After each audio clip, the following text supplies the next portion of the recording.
Hola querida iglesia, hola queridos hermanos, amigos que nos acompañan siempre en este tiempo. Bienvenidos nuevamente a este espacio de la palabra, este tiempo en el cual dedicamos nuestros corazones, nuestro entendimiento a recibir de la palabra del Señor. En este día, ya finalizando este mes, quiero compartirles un tema al cual he titulado, una prédica que he titulado Custodios de un depósito. Todos nosotros, la Iglesia del Señor, tenemos responsabilidades, tenemos derechos, tenemos privilegios, pero como dije, tenemos responsabilidades. Y una de esas responsabilidades es que somos custodios. ¿Por qué lo digo? Quiero que me acompañen a leer un pasaje, un versículo que está allí en 2 de Timoteo 1:14 y dice así: guarda el buen depósito por el Espíritu Santo que habita en nosotros. Bien, en este pasaje el apóstol Pablo le habla a su amado hijo espiritual Timoteo acerca de una responsabilidad, y es la de guardar el buen depósito mediante el Espíritu Santo que nos ha sido dado, es decir, mediante la sabiduría, la fortaleza, la guía del Espíritu que está en nosotros. Mediante todo eso tenemos que guardar el buen depósito, es decir, custodiarlo. Pero, ¿qué es el buen depósito? Y aquí en la palabra es bueno ir a las palabras originales, hacer etimología, y la palabra depósito allí utilizada por el apóstol Pablo es la palabra griega parakatateke, y es una palabra que significa un valor que es confiado a alguien para que lo proteja. Por eso guarda el buen depósito, un valor que ha sido confiado a alguien para que se transforme en un custodio de eso que fue confiado. Ahora, ¿qué cosas se nos han sido confiadas como iglesia? ¿Qué cosas Dios nos ha confiado para que seamos custodios de eso? Porque si somos custodios, tenemos que protegerlo contra todo, y nosotros incluso arriesgar nuestras propias vidas para custodiar lo que se nos ha encomendado o que se nos ha confiado, porque eso que se nos ha confiado es de un gran valor, una gran estima delante de Dios. Todo lo que venga de parte de Dios es un valor alto, grande, que se nos da y que se nos confía para que nosotros lo podamos custodiar, guardar. Entonces, ¿qué cosas son las que se nos han dado a custodiar? ¿Qué es el buen depósito? Yo he pensado en algunas y seguramente habrá muchas más, pero quiero hablar en algunas que son directamente relacionables con la iglesia. Es decir, que la iglesia es custodio de estas cosas que quiero en este día mostrarles y que podamos meditarlas para que podamos nosotros tener en cuenta que tenemos una responsabilidad hacia estas cosas que quiero en este día mostrarles. Vamos a la primera. Custodios de la verdad. Somos custodios de la verdad. La verdad es un bien, un valor de lo alto, del cielo, que lamentablemente hoy en nuestra sociedad, en nuestro mundo, está muy devaluado. La verdad está en la iglesia. La verdad tiene que ser custodiada por la iglesia. Ahora, la verdad está en la palabra, en lo que enseñamos y en lo que sostenemos. Es por eso que tenemos que ser custodios. Tito, otro hijo espiritual de Pablo le escribió una carta y le dice lo siguiente: pero tú habla de lo que vaya de acuerdo con la sana doctrina. Pablo le dice a Tito allí en el capítulo 2, versículo 1, que hable lo que vaya de acuerdo con la sana doctrina. Porque la iglesia tiene una doctrina que enseñar. Todas las religiones y todas las filosofías tienen una doctrina, pero no necesariamente es sana. Cuando el apóstol Pablo le dice sana doctrina, la palabra sana alude directamente a la salud, a algo que no está enfermo. Por lo tanto, la doctrina se puede enfermar. Y ahí es donde nosotros entramos como custodios, en guardar que la doctrina no se enferme. Ahora, una doctrina sana es aquella que provoca salud espiritual. Salud espiritual. Y es por eso que todo aquello que no provoque salud espiritual será una doctrina enferma. Una doctrina enferma. Y es por eso que yo te desafío, mi hermano, a que pase por el tamiz de la palabra del Señor y de su Espíritu toda doctrina. Las que están dando vueltas en la iglesia. No quiero decir que esta sea mala y esta otra sea buena. Tenemos que ser sabios en saber pasar por el tamiz de la palabra y de la guía de su Espíritu toda doctrina para saber si nos provoca salud espiritual o nos enferma. Sabemos que las doctrinas que no son cristianas son doctrinas enfermas, herejes, rebeldes, humanas, carnales. Pero nosotros tenemos que tener la responsabilidad de pasar por el tamiz de la palabra y de su Espíritu toda doctrina que esté dentro de la iglesia para saber si es una sana doctrina o es una doctrina enferma. Si es una doctrina sana, nos dará salud espiritual. Y es por eso que tenemos que tener esa sabiduría y ese discernimiento. Hay muchos que dicen o se ufanan de tener una sana doctrina. Ahora, esa doctrina no necesariamente es sana porque venga de una teología. Las teologías son buenas, pero si de esa teología se desprenden sanas doctrinas. Y si es una sana doctrina, provocará salud espiritual. ¿Qué significa salud espiritual? Que estamos cada día más cerca del Señor, que adoramos, que crecemos espiritualmente, que maduramos. No llenarnos de letra y de religión, porque eso sería una doctrina enferma. Tengamos cuidado con estas cosas. No podemos irnos a un extremo ni a otro, sino que tenemos que pasar por el tamiz de la palabra, de la verdad y de su Espíritu, lo que es verdaderamente una sana doctrina.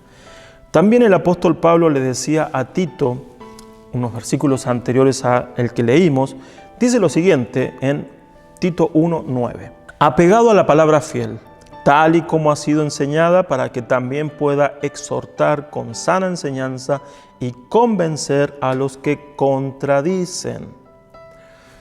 El apóstol Pablo aquí le está hablando de los obreros de la iglesia y les dice que tienen que ser personas apegados a la palabra fiel. ¿Qué es apegado? Es decir, alguien que se ocupa de leer la palabra, de estar estudiándola y de estar en conocimiento de la palabra. Y dice, tal y como ha sido enseñada, para que también pueda exhortar con sana enseñanza y convencer a los que contradicen. Los obreros de la iglesia y cada cristiano tenemos que ser custodios de la enseñanza, de la verdad, de la doctrina sana, para que nosotros podamos crecer nosotros y no enfermarnos, ni nosotros, ni enfermar a la iglesia. Seamos custodios de la verdad.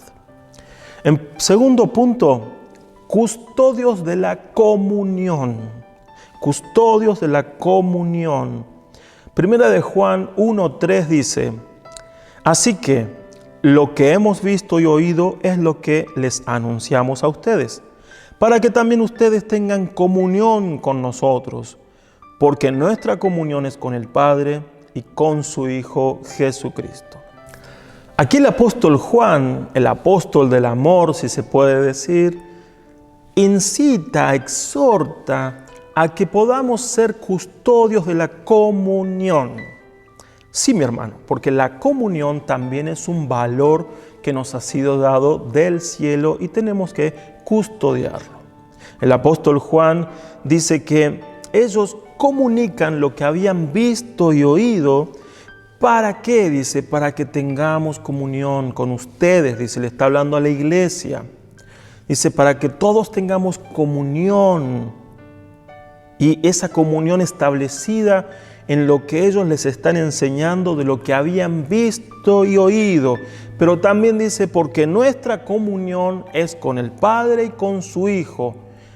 Nosotros tenemos comunión los unos con los otros en la iglesia, pero tenemos que tener en cuenta, mis hermanos, que tenemos comunión con el Padre y con su Hijo. Cuando nosotros no tenemos comunión en la iglesia, menos vamos a tener comunión con el Padre y con su Hijo. Es por eso que tenemos que custodiar a la comunión, guardarla como soldados, pelear por la comunión en la congregación. Mis hermanos, también el apóstol Pablo dice lo siguiente en 2 Corintios 13:14, que la gracia del Señor Jesucristo, el amor de Dios y la comunión del Espíritu Santo sean con todos ustedes. El Espíritu Santo es quien es identificado aquí con aquel que da la comunión. Dice, la gracia del Señor Jesucristo, el amor de Dios, el Padre, y la comunión del Espíritu Santo. Esto significa que es el Espíritu Santo quien trae la comunión a la iglesia. Es quien boga porque estemos unidos, pero también sepamos que somos nosotros los que podemos romper la comunión por medio de nuestra rebeldía, de nuestro pecado. Tenemos que tener comunión, mis hermanos, los unos con los otros y ser custodios de que nadie rompa la comunión, porque es un valor de lo alto, un valor del cielo. Nadie crece separado de la comunión de la iglesia.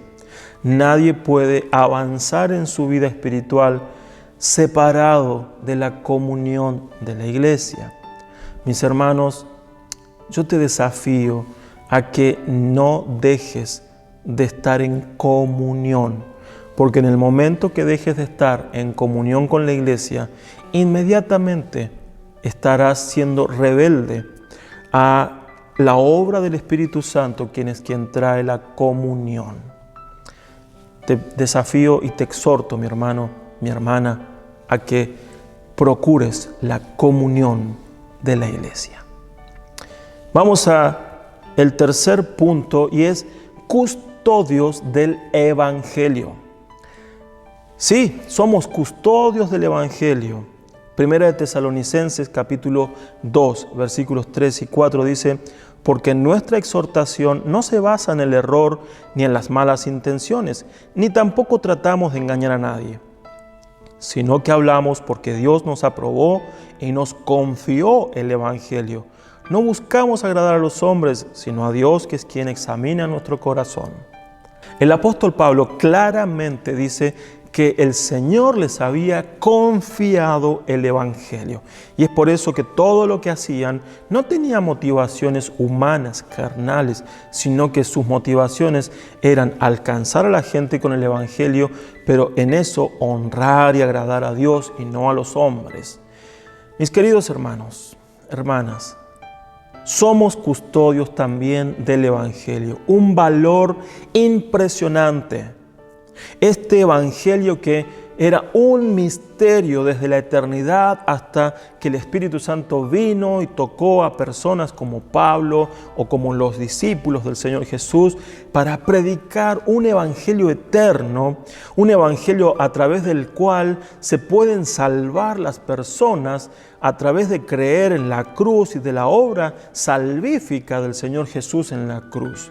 Ese Evangelio es el que nosotros tenemos que predicar y a la vez custodiar, tenemos que protegerlo, Tenemos que ser soldados del Evangelio del Señor. Tenemos que ser custodios de un valor que puede significar la vida eterna para una persona. Y es por eso que tenemos una gran responsabilidad, mis hermanos, de predicar el Evangelio. Yo te desafío y te exhorto, mi hermano, mi hermana, a que este año te conviertas en una persona que evangelices como nunca antes has evangelizado en tu vida.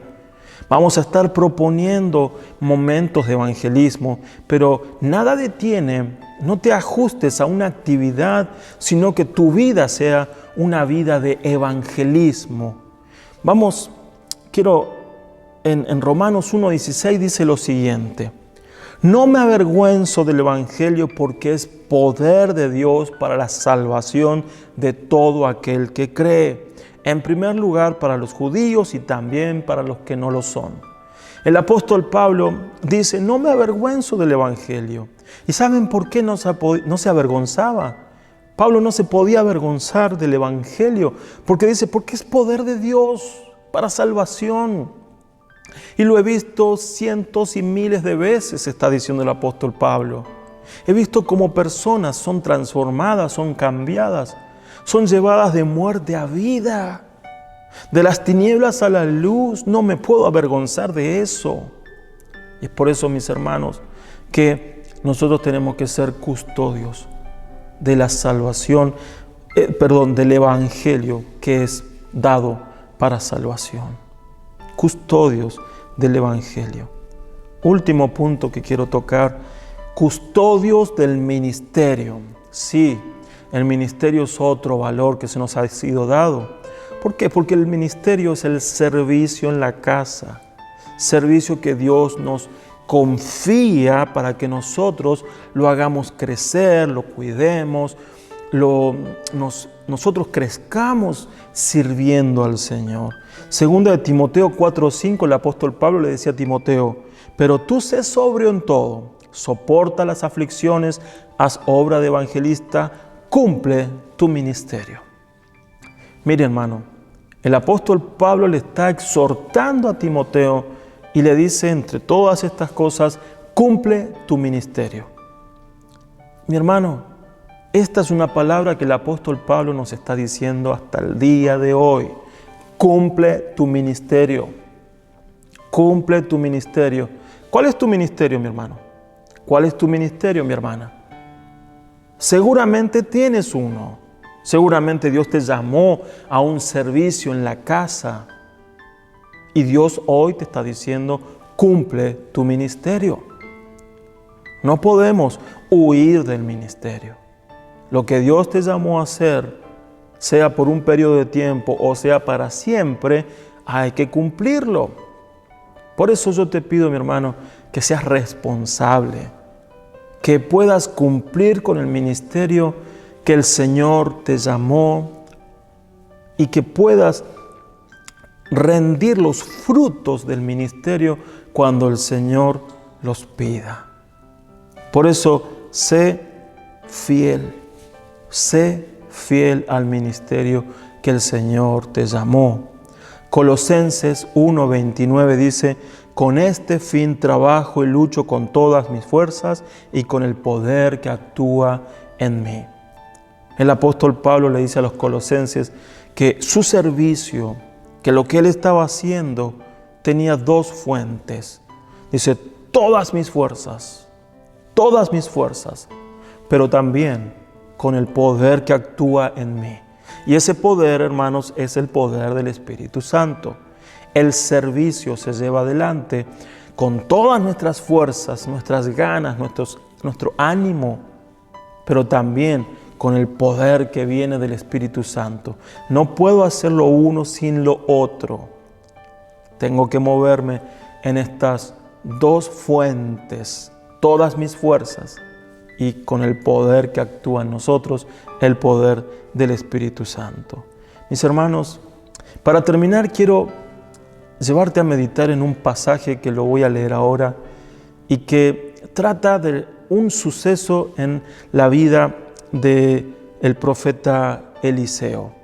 Un suceso con una escuela de profetas donde se ve que la escuela había quedado chico el lugar físico, el espacio, y se habían dispuesto a fabricar un nuevo lugar, una nueva casa, un nuevo edificio.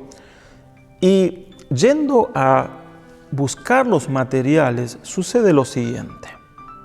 En 2 de Reyes, capítulo 6, versículo 4 al 7. Y así se fue al Jordán con ellos, y cuando llegaron allá cortaron la madera. Pero sucedió que, mientras uno de ellos derribaba un árbol, el hacha se le cayó al agua. Entonces comenzó a gritar: ¡Ay, Señor, el hacha era prestada! El varón de Dios le preguntó: ¿y dónde cayó? Cuando aquél le mostró el lugar, Eliseo cortó un palo y lo echó al agua, con lo que hizo que el hacha flotara. Entonces le ordenó que recogiera el hacha, y aquél extendió la mano y la sacó del agua. Querido hermano, querida hermana, el Señor nos ha confiado algo. Como este profeta al cual se le había confiado una herramienta útil. Las hachas en aquel entonces no eran comunes. En aquel entonces una herrería no era común que la gente tuviera estos elementos como podemos tenerlos nosotros hoy. Vamos a una ferretería y compramos un hacha. En aquel entonces eran de gran valor, por lo tanto había que cuidarlas mucho, y es más, si eran prestadas. Sucedió que este profeta que estaba cortando un árbol hizo un mal movimiento y el hacha se cayó al agua, al río.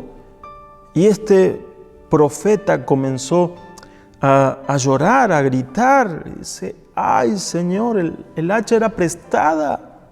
¿Qué voy a hacer? ¿Cómo la voy a devolver? ¿De dónde voy a sacar el dinero para devolverla? Y allí Eliseo hace un milagro de parte del Señor y con un palo que cortó, metió el palo en el lugar e hizo flotar aquel pedazo de hierro, lo hizo flotar y sacaron el hacha. Miren, hermanos, esta historia nos enseña que todos nosotros hemos recibido algo de valor, una herramienta para desarrollarnos, para custodiar, para ser buenos soldados en las filas del Señor y cuidar lo que Él nos ha dado. Pero a veces puede suceder que nos descuidemos y aquello que el Señor nos confió se nos pierda en el camino. Se nos caiga al río y pensemos que ya está perdido, que ya no vamos a poder recuperarlo. Sin embargo, con tan solo un clamor, como hizo este profeta: ¡ay, Señor, el hacha era prestada!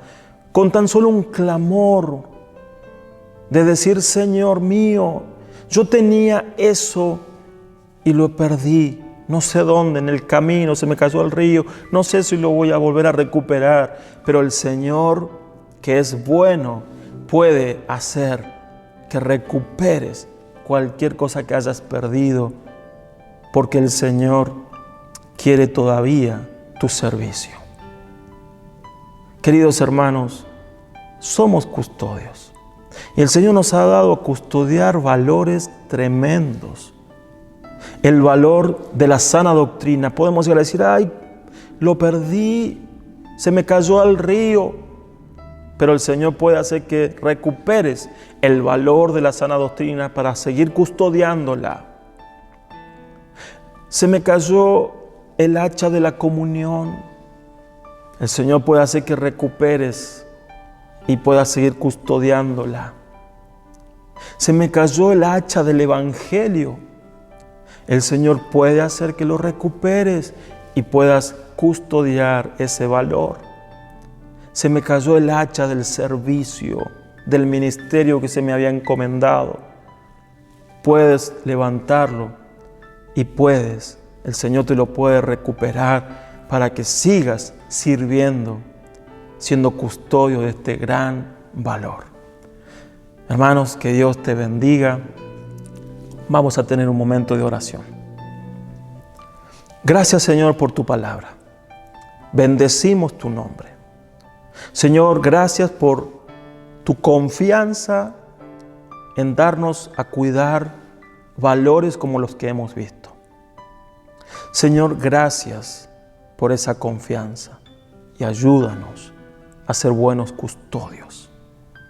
Ayúdanos a custodiar la sana doctrina, a custodiar la comunión, a custodiar el Evangelio, a custodiar el ministerio.